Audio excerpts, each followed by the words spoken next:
aan u galo iminkana cabdiqaadir xasan hirmooge idinku waa dhaliisheen shirkani waxaadan sheegteen inaad isaga baxaysaan aad u soo koobaya maxaa ka mid a waxyaabaha ad ku dhaliisheen bismillah adeer waan salaamay martidana waan salaamay horta idinka b b c waan dhaliilaya annaga arrintan soomaalida iyo dawladda dhex taalla dawladda deegaanka soomaalida ee hoggaanku sugan yahay la jiidaya iyaga dembina kuma lahaa aan hoosaasin ahayn iyagu inay hoosaasiyeen runta ka sheegayno dadka aynu u digayno ama aynu difaacaynin laakiin deegaanka soomaalida hadda waxaa matala dowladda deegaanka annaga dawladda federaalka Ethiopia haysanaa dawladda Soomaalida maxaa miyada design garaynaysa waxaan leeyahay Ethiopia National Dialogue taariikhdu soo maray markii la aasay waan diidnay dood dheer baana dhex martay guddiga wada hadalka waday iyo wasaaradii cadaaladda wasiirkii cadaaladda iyo wasaaradii nabadda waxaa lagu heshiiyey in Soomaalidu ay saami weyn ku lahaato guddiyadan ay BB soo magacawday team baro sharci ah oo aan sax ahayn lagu deeday inayna sax ahayn marka waxaan ku heshiinay degmo walba lala soo dhiso dad aan la soo dhisno dadka ka imanaya kadibna waxay ku soo dareen xisbiyada kana waa idin la soo dhisayaan wixii oo dhan way ka baxeen tusaale waxaan kugu soo qaaday hadda Soomaalida 75 qof baa la siinaya oo ka tagaya halkan qowmiyadda Oromada waxaa la siinayaa qowmiyadda Amxaarada waxaa la siinayaa 500 baarlamaan miya marka anaga ummadaha kale aan loo go'aaminaya qowmiyadu Ethiopia leeyahay oo imperatorkii Haile Selassie Menelik ay qabsadeen oo wax national hood ka dhaxaynin weeye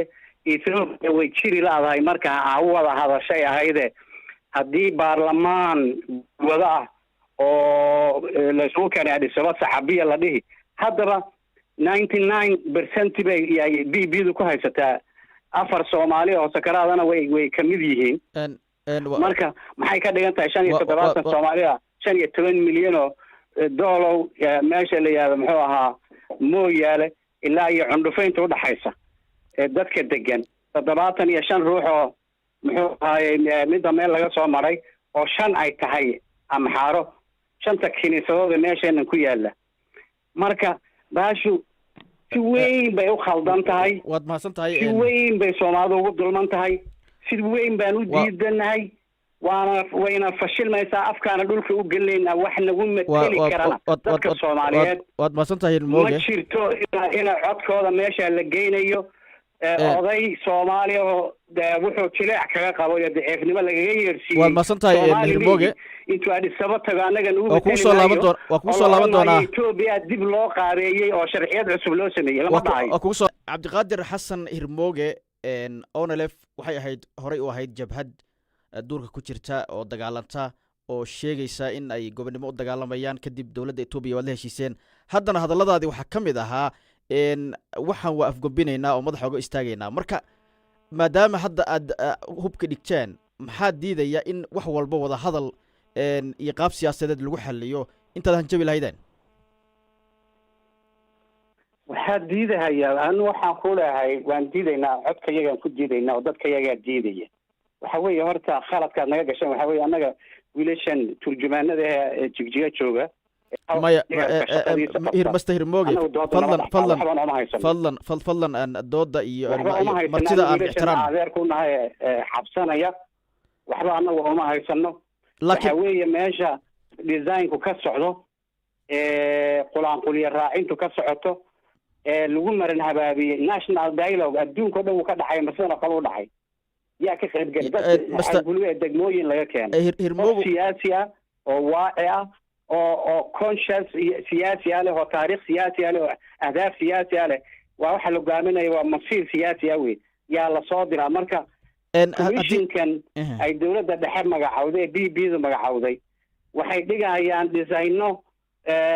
muxuu ahaayay yani dadka faraha ka xadaya oo waxaan origin ahayn keenaya oo dadkii umanaa ee aqoonta u lahaa waxan iyo xisbiyadii siyaasiga ahayd iyo qurba joogtanadii iyo dadkii saamaynta lahaa ee garanaya waxan laga hadlayo meeshuu ku aroorayo kama soo qayb gelinayaan marka annaga na doodsiinaysaan hirmooge ma aha dhibka iyaga master hirmooge fiiri deegaanka soomaalida ma aha dhibka iyaga ma aha marka waxaan leenahay aan isdhegeysano hirmooge soomaalida waa la qabsaday isticmaal baa qabsaday adoo mahadsan wada hadlayso si clear ah adoo mahadsan hal mar inaan isxushmayno dood ayaan ku jirnaa deegaanka Ethiopia wuxuu ka kooban yahay deegaano dowladda la soo doorto leh isla markaana dowladda deegaanka waxay matashaa mar waliba oo ay ubisa shacabka idinku yaa matashaan haddii aad oona laftiin hadal annagu waxaan bedelaa shacbiga soomaalida wax doortayna iyaga ma jiro xisbiga BB-da aad ogtahay siday ku yimaadeen guddiga doorashada iyo fadeexada Ethiopia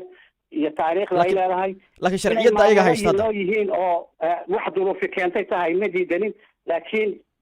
xisbi la doortay iyo xisbi dadkanaga muxuu ahay dareenkiisa matalay iyo xisbi uu raalli ka wada yahay maaha waa duruuf waa kugu soo administration way waa xaqiiqo joogtuuna inayna maamulaan ay tahay waad mahadsantahay hirmooge waa kugu soo laaban doonaa laakiin dooda iyaga ma